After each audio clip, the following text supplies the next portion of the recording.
जैसे एक गरीब आदमी को रुपया कमाने का उत्साह होता है कि अगर हम 2 घंटे और कर लेंगे तो इतना रुपया हमको मिल जाएगा, ऐसे भजनोत्साह होना चाहिए।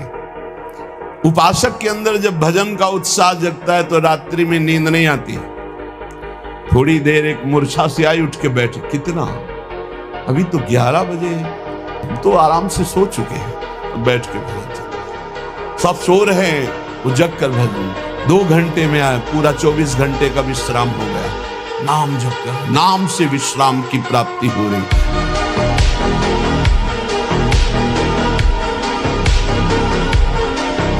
धैर्य होना चाहिए उपासक में कि सामने वाला बोलता रहे, अपने को कोई फर्क नहीं पड़ता। आवश्यक है तो बोल दिया, नहीं तो अनावश्यक हम उसको कहेंगे भी नहीं कि चुप रहो, उठ के जाओ यहां से। मौन है, हम उठ के चल दिए। अपनी तरफ से बिल्कुल वाणी को बहुत संयम में रखें। ब्रह्मचर्य एक तपस्या है बच्चा, ये कोई साधारण तो है नहीं तो सबको ही रह लेता। एक तपस्या है। सात्विक भोजन, कब्ज न रहना, प्राणायाम, व्यायाम, और ये पक्का समझना कि मुझे किसी भी स्थिति में ब्रह्मचर्य भंग नहीं करना। महीने, 2 महीने, 2.5 महीने में जब स्वाभाविक ब्रह्मचर्य स्वप्न दोष आदि होगा, वो आपकी शक्ति नहीं होगी। वो संतान उत्पत्ति करने वाला वीर्य नष्ट नहीं होता, वो क्रिया से ही होता है।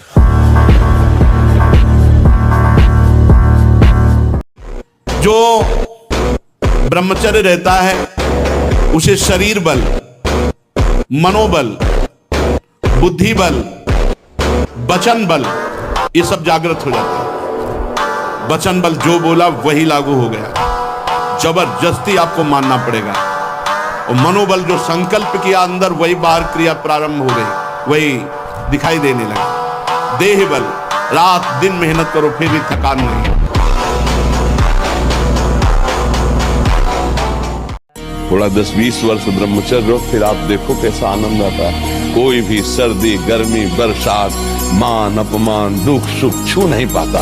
हर कष्ट को सहने की सामर्थ्य ब्रह्मचारी के अंदर होती है। तो ये बच्चे एक दूसरे को भगा ले जाने वाली वृत्ति रखते हैं ना, वो बहुत दुख पाते हैं। मतलब माता पिता सालों लगाते हैं अपनी बच्ची के ब्याह के लिए, सालों जा जाके अगल बगल पूछ के, रिश्ता नाता, उसके आचरण, उसके, तब जाकर अपनी बच्ची को सम्मान के साथ उसके हाथ में देते। और तुम 2-4 बातें कही वो भाग गई, उसके साथ तो पूरा जीवन निर्वाह थोड़ी होगा। तो वो कैसा व्यक्ति स्वभाव वाला है। देखो, प्रेजेंट का स्वभाव अलग होता है, लेकिन हमारा एकांतिक जीवन कैसा है, हमारा पर्सनल जीवन कैसा है। तो जब आप किसी के पर्सनल जीवन में घुसेंगे तो आप खतरा पाएंगे। और ऐसे डॉक्टरों से न मिले, वो बेचारे क्या जाने डॉक्टर, जो खुद भोगी हैं, जिनका लक्ष्य केवल है रसेंद्री जनेंद्री को तृप्त करना। आप कहो आज की हमारी साइंस ऐसी कहती है, अगर साइंस कहती है तो हजारों कमेंट है, आप पढ़ के देख लीजिए, जिनमें कह रहे हैं कि मैं आत्महत्या कर लूं। 12 वर्ष की अवस्था से लेकर आज तक हस्त मैथुन किया, मेरी दुर्दशा हो गई, मुझे उपाय बताओ। नहीं, मन कहता है आत्महत्या। मिलाओ साइंस वाले को कि इसको संभाल। 50 ऐसे हैं जो आत्महत्या के लिए तैयार है, आप नहीं समझ पा रहे। उपासक को जिसे ब्रह्मचर्य रहना है, 2 समय भोजन हल्का 24 घंटे में पर्याप्त है ब्रह्मचारी के लिए। 2 बार तो हल्का, केवल 2 ही समय भोजन करे। पहला भोजन का समय 10 बजे से लेकर 1 बजे के बीच में, दूसरा संध्या होने के बाद 8 बजे तक, इसके बाद नहीं। परमात्मा के अंश तुम्हारे अंदर जो एक आश्रय लेने की वृत्ति प्रकट हुई है, प्रकृति से, यही बंधन है। और इस बंधन को तुम तभी छुड़ा सकते हो जब प्रकृति को जिसने रचा उसका आश्रय ले लो, परमात्मा का, प्रभु का। भगवान का अंश जब तक प्रकृति के कुछ भी आश्रय रखेगा, तब तक वो भय, क्रोध, लोभ, राग इनसे पिटता रहेगा। शब्दों को पकड़ लीजिए, सत्संग के शब्दों को आप नहीं पकड़ते। आपका मन जब विपरीत चिंतन करता है तो आप कीर्तन कीजिए, वाणी जी का उच्च स्वर से गायन कीजिए। एक बार जीत गए तो 1000 बार इसको पटक दोगे मन को, एक बार हार गए तो 1000 बार पटकी लगाएगा आपको। आप समझ लो, आप किसी विशेष कृपा से आप चल रहे हैं। अगर इस विशेष कृपा की अवहेलना करेंगे तो आपका परमार्थ रुक जाएगा।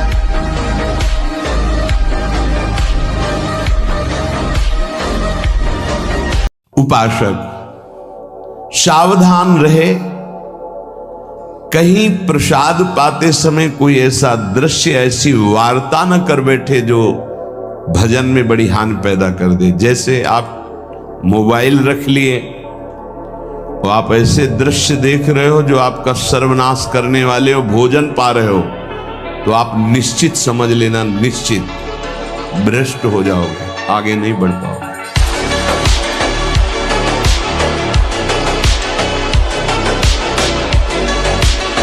देखो ब्रह्म मुहूर्त में उठ के देखो आप 4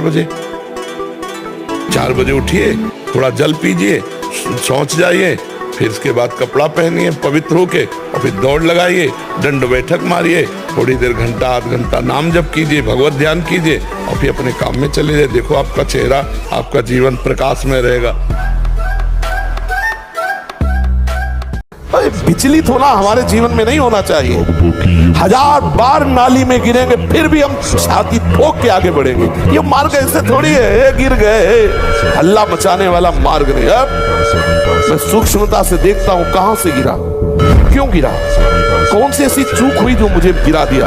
अच्छा, हमें लगता है हमारा खान पान बिगड़ा, मुझे लगता है कि ऐसा मेरा चिंतन छूटा, नहीं छूटने देंगे, नहीं खाएंगे ऐसा, ऐसी वस्तु नहीं देखेंगे, फिर आगे बढ़ते। अगर फिर फिसलते हैं, फिर हम सावधान, अंतिम समय तक हम यही लड़ाई लड़ेंगे। शरीर को 2-4 घंटे तो इतना श्रम होना चाहिए कि वो एकदम फैल जाए, इतना श्रम होना ही चाहिए ब्रह्मचर्य पचाने के लिए। ये बैठे बैठे ब्रह्मचर्य नहीं पचता, उसके लिए या तो सिद्धासन, पद्मासन या परिक्रमा कम से कम 20 किलोमीटर ऐसा होना चाहिए। सुबह कम से कम 5 कोस दौड़ लगाओ। अपने ब्रह्मचारी हो, बोले ब्रह्मचारी चश्मा लगा, ब्रह्मचारी ब्लड प्रेशर की गोलियां खा रहे, ब्रह्मचारी मच्छर नहीं उड़ रहे ऐसे, और ब्रह्मचारी लार्वेरी, ब्रह्मचारी मतलब ज्वलंत शक्ति। एक 12 वर्ष का बच्चा यहाँ बैठ के कह रहा है मैं तुमसे परेशान हो चुका हूँ। तो उनका कितनी आयु है? बोले 12 वर्ष की। तो और फिर उसने कहा कि हमारी गर्लफ्रेंड भी है। तो उनका 12 वर्ष में गर्लफ्रेंड हो गई, हो गई।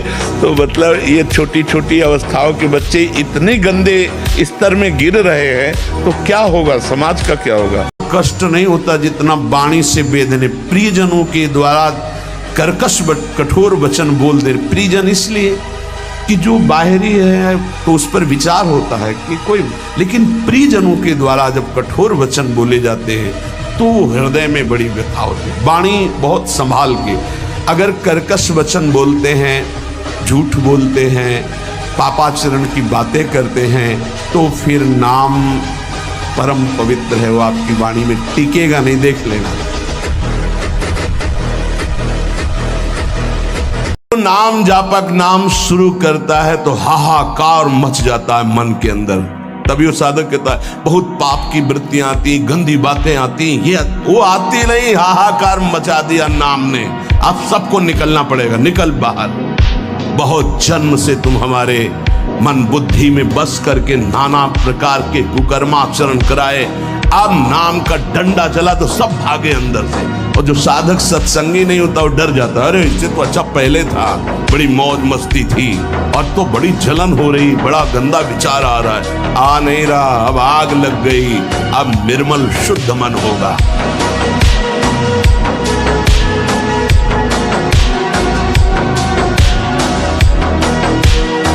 जो भोगी पुरुष होता पास से निकल जाए तो दुर्गंध निकलेगी, जो ब्रह्मचारी होगा तो उसके शरीर में सौरभ होगी, एक नूर उसके चेहरे पे झलकता है जो ब्रह्मचर्य को धारण करता है। एक नवीन आकर्षण, बालवत चेहरा, एक आकर्षण होता है पार्वती। और जिसका ब्रह्मचर्य पुष्ट होने लगता है उसके शरीर से सुगंध आने लगता है। भगवान परशुराम जी ने 21 बार अकेले संपूर्ण भूमंडल के राक्षसी स्वभाव वाले क्षत्रियों का विनाश किया। 21 बार घूम घूम करके अकेले फरसे से। क्यों? बाल ब्रह्मचारी। जहां देखो वहां ब्रह्मचर्य की महिमा प्रकाशित होती। तो ब्रह्मचर्य तो रहना नहीं चाहता कोई। और ये सब दवाइयां ववाइयां खा के थोड़ी बल बनता है। दवाइयां खा के बल नहीं बनता, बल बनता है संयम से, नियम से। अगर संयम नियम में रहो, नमक रोटी भी खाओ, तो आप अच्छे बलवान हो जाओगे, आपका शरीर आकर्षणकारी हो जाएगा। कहने का सारांश है कि मनुष्य शरीर में वेद एक महाशक्ति है जो इसका अधिक से अधिक संग्रह करता है वो उन्नति को प्राप्त होता है। बड़े बड़े वैज्ञानिकों का मत है कि सृष्टि के प्रत्येक पदार्थ में कोई ना कोई सार तत्व अवश्य होता है। उसी तरह मनुष्य के शरीर का एक सर्वोच्च सार तत्व है वीर्य। इसके बिना वो एक क्षण भी सक्रिय नहीं रह सकता।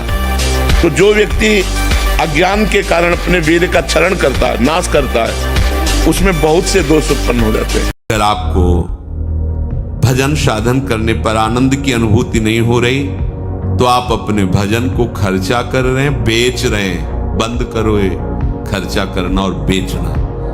आप भजन कर रहे हैं, अंदर ही अंदर सोच ऐसा ऐसा, वो आपका भजन जा रहा है। आप भजन कर रहे हैं, दैन्य होकर मांग रहे हैं, ये अनुकूलता मिल जाए, ये वस्तु मिल जाए, ये समस्या हट जाए। आप अपने भजन का ऐसे प्रयोग क्यों कर रहे हैं?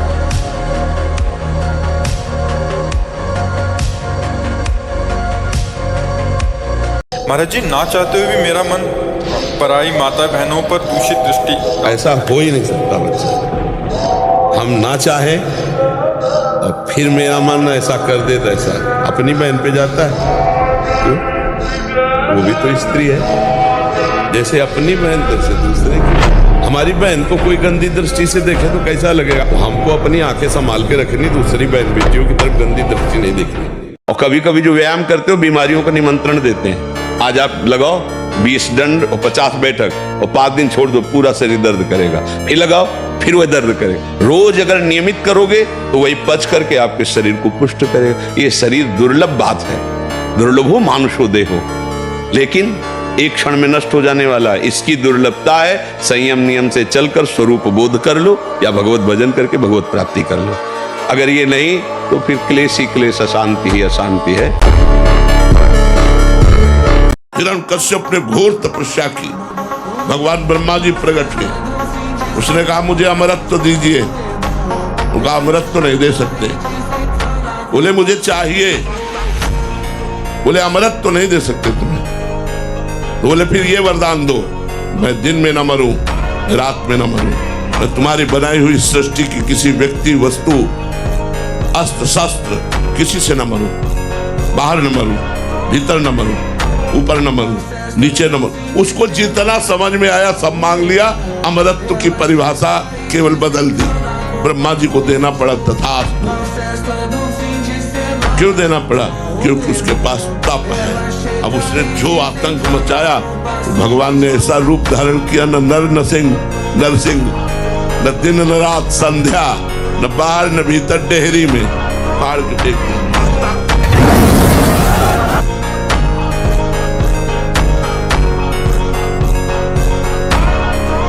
ब्रह्मचर्य ऐसा कैसे हो सकता है?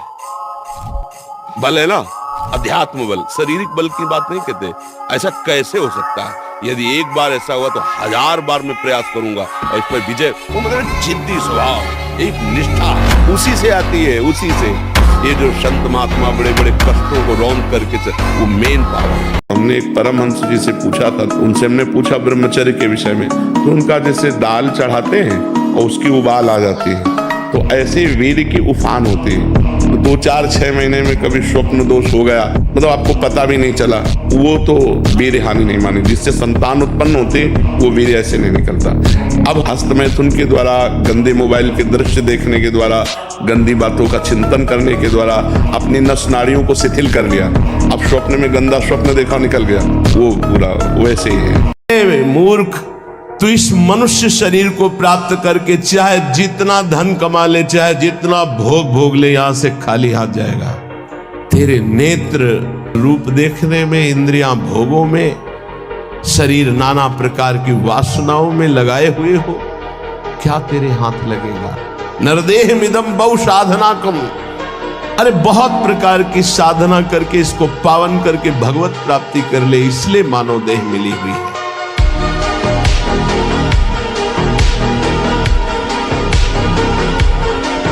और जब स्नान करें तो ठंडा जल नाभि के ऊपर यहाँ से 2-4 लीटर ऐसे धीरे धीरे ठंडा जल डालें ऐसा।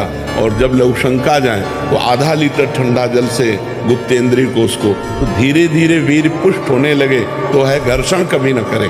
अगर हस्तमैथुन का घर्षण करेगा भूल से भी तो फिर ठीक होने वाला नहीं। और ये इतना बुरा है कि अगर शुरू हो गया तो उठने लायक भी नहीं रखता। बहादुर आदमी चोट लगने पर और खूंखार होता है, कायर आदमी ने एक बूंद खून देखेगा दैया रे भाग गया। तो ये कायरों का मार्ग थोड़ी है, सूरवीरों का मार्ग है। अगर कहीं भी हम झुकते हैं तो हम सावधान होते हैं। ये कौन सी ऐसी वृत्ति है जो मुझे रौंद दिया, गिरा दिया? सूक्ष्मता से उस वृत्ति को पकड़ा और कस दिया। डरो मत, घबराओ मत, गिर जाना भी यहाँ दौड़ना है। अगर गिर भी गए तो अनुभव करो कहां से फिसले, वहां से आप सावधान हो। ये ऐसा खेल नहीं है कि आप निराश हो जाएं, आप परास्त हो जाएं। हमारा जब ब्रह्मचर्य निकल जाता है तो हमारी स्मृति शक्ति लो हो जाती है और निगेटिव चिंतन बढ़ने लगता है। ये हम आपको पक्की बात बता रहे हैं। जब हमारा ब्रह्मचर्यहीनता जितनी बढ़ती चली जाएगी तो ओवर थिंकिंग उतनी बढ़ती चली जाएगी और निगेटिव चिंतन बढ़ता चले जाएगा। तो उसको जहाँ विश्राम है उसका नाम डिप्रेशन है। और जब हम ब्रह्मचर्य से रहेंगे, पवित्र आचरण करेंगे, पवित्र भोजन, तो हमारा पॉजिटिव चिंतन होगा। तो हम विपत्ति में भी जहाँ हमें फंसना चाहिए वहाँ भी हम निकल जाएंगे पॉजिटिव चिंतन के प्रभाव से।